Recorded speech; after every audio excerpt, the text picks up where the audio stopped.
Quants de vostès, de petits, no havien somiat en ser bombers? Segur que molts. I quants de vostès van poder gaudir d'una visita completa al parc de bombers i guiada pels tan admirats bombers? Segur que ben pocs. Ara, però, les coses s'han canviat. Aquests petits són alumnes de P5 de l'Escola Badruna de Manresa i han sortit a conèixer més de prop el món dels bombers.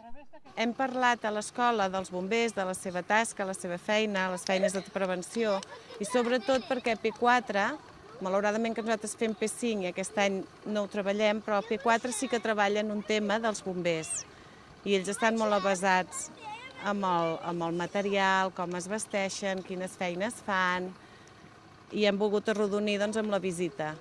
Si bé ja coneixien aquest món, de ben segur que després de la visita els hi han entrat més ganes de ser bombers. I és que la visita és tota una experiència, s'ajusta a les especificitats de cada grup.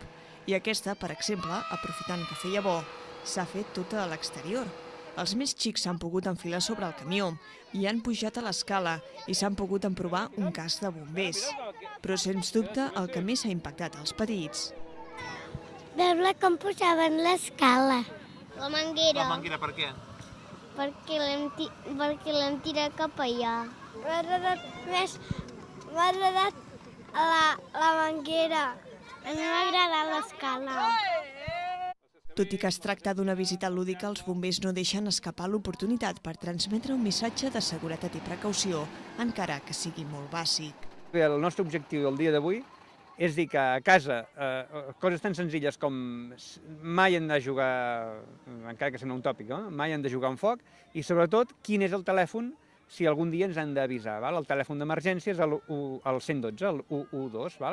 Per a grups de primària, els bombers han desenvolupat tot un projecte amb material didàctic per treballar la visita a la prèvia i completar-la a posteriori.